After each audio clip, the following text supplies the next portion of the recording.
Hello students, good morning. Welcome to the Bhuj English school trust संचालित Jainacharya Shri Ajramath ji school online classes. Social science standard 7 chapter 1 medieval Gujarat. Let's continue page number 3। Last हमने अनहिलवार पाटन के बारे में discussion किया था।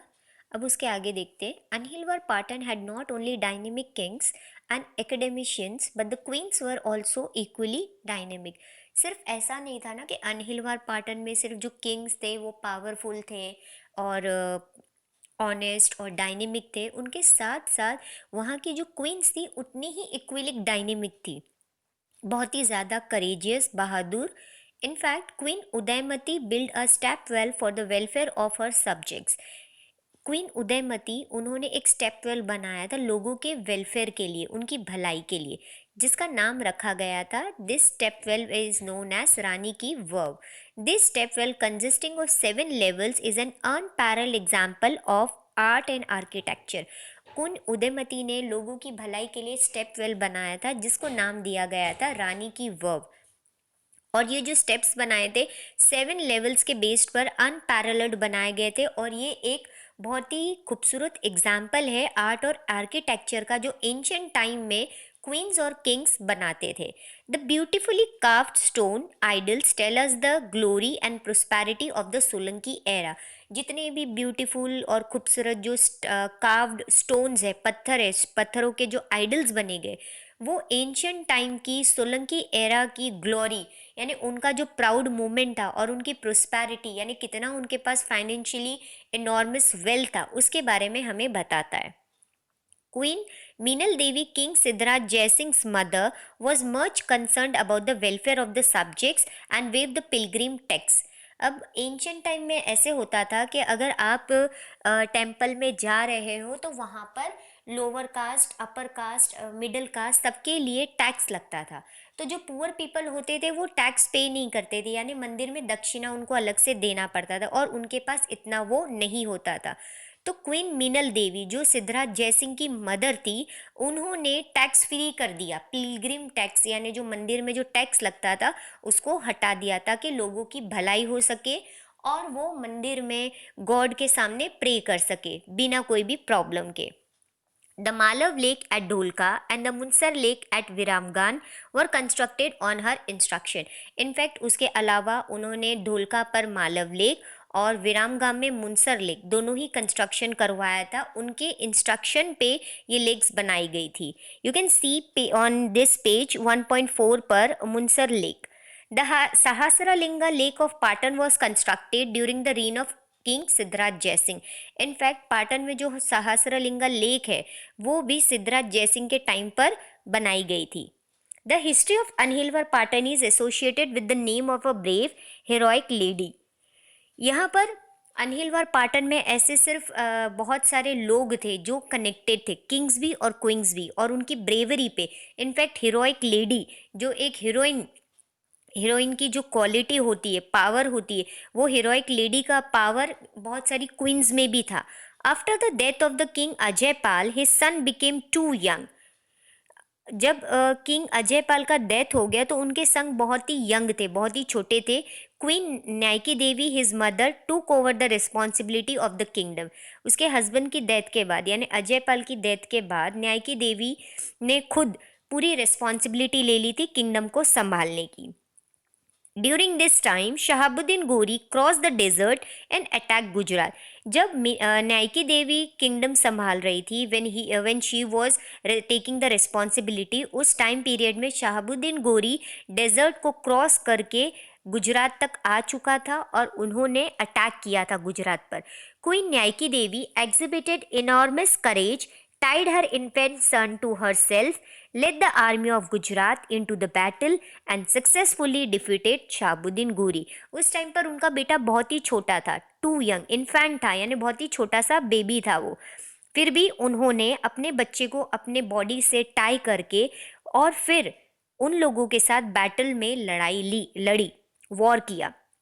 Finally she successfully defeated Shahabuddin गोरी। उन्होंने शाहबुद्दीन गोरी को हरा भी दिया।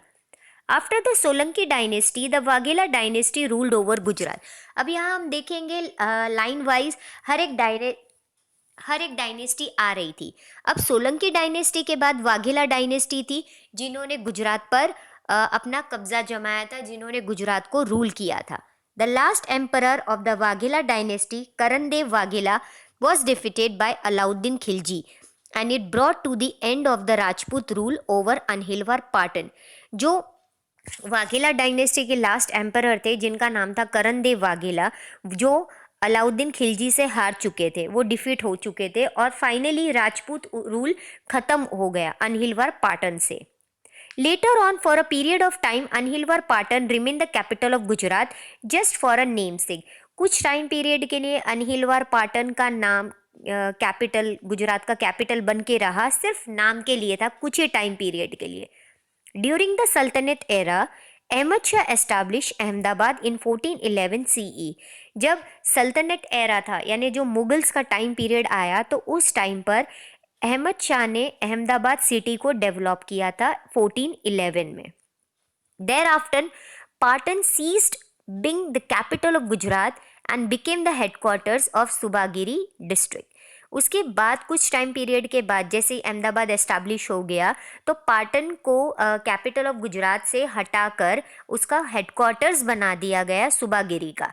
The sultans ruled over Gujarat through the 15th century and till the end of the 16th century.